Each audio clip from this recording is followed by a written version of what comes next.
আসসালামু আলাইকুম আরহামাতুল্লাহ।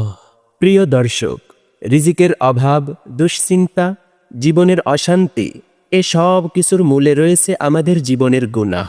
এর একমাত্র স্থায়ী সমাধান হলো আল্লাহ তাআলার কাছে ক্ষমা চাওয়া বা ইস্তেগফার পাঠ করা। কিন্তু ইস্তেগফারের শ্রেষ্ঠ পদ্ধতি কোনটি তা কি আমরা সবাই জানি?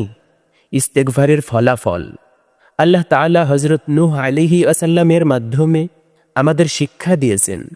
ফাকুলতু ইস্তাগফিরু রাব্বাকুম ইন্নাহু কানা গফফারা ইউরসিলিস সামাআ আলাইকুম মিদরারা ওয়া ইউমদিদকুম বিআমওয়ালিন ওয়া বানিনা ওয়া ইয়াজআল লাকুম জান্নাতিন ওয়া ইয়াজআল লাকুম আনহারা। অর্থ, তোমরা তোমাদের রবের কাছে ক্ষমা চাও, নিশ্চয় তিনি অত্যন্ত ক্ষমাশীল।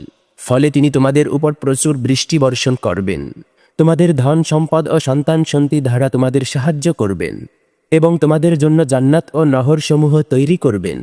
সূরা আন-নূহ আয়াত নাম্বার 10 থেকে 12। ইস্তেগফারের শ্রেষ্ঠ দোয়া সাইয়্যিদুল ইস্তেগফার। রাসূলুল্লাহ সাল্লাল্লাহু আলাইহি ওয়াসাল্লাম বলেন, সাইয়্যিদুল ইস্তেগফার হলো শ্রেষ্ঠ ইস্তেগফার। এই দোয়াটি হলো ক্ষমা চাওয়ার সর্দার। চলুন দোয়াটি আমরা পাঠ করি।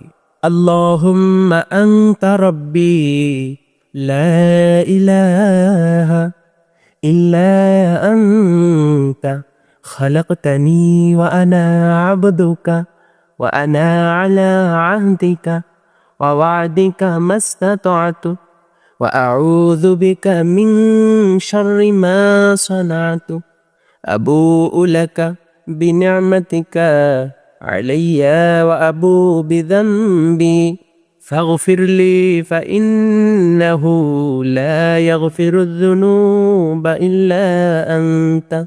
আল্লাহুম্মা আনতা রাব্বি লা ইলাহা ইল্লা আনতা খালাকতানি ওয়া আনা আবদুকা ওয়া আনা আলা আহদিকা ওয়া ওয়া'দিকা মাসতাতa'তু ওয়া আউযু বিকা মিন শাররি মা সানা'তু আবুউ লাকা বিনি'মাতিকা আলাইয়া ওয়া আবুউ বিযামবি ফাগফির লি ফাইন্নাহু লা ইয়াগফিরুয যুনুবা ইল্লা আনতা।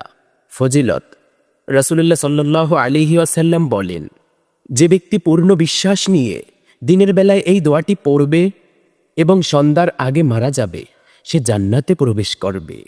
আর যে ব্যক্তি রাতে পড়বে এবং সকালের আগে মারা যাবে, সেও জান্নাতে প্রবেশ করবে। সহিহ বুখারী হাদিস নং 6306। উপসংহার ও আহ্বান, এই শ্রেষ্ঠ দোয়াকে প্রতিদিন সকাল সন্ধ্যার জিকির হিসেবে জীবনের অংশ করে নিন। এটি আপনার সব সমস্যা দূর করার চাবিকাঠি। আল্লাহ তাআলা আমাদের প্রত্যেক দিন সকাল সন্ধ্যায় এই দোয়া পাঠ করার তৌফিক দান করুন এবং তার পছন্দনীয় আমল করার তৌফিক দান করুন। আল্লাহ তাআলা আমাদের সকলকে ভালো রাখুন, সুস্থ রাখুন। আসসালামু আলাইকুম আরহামাতুল্লাহ।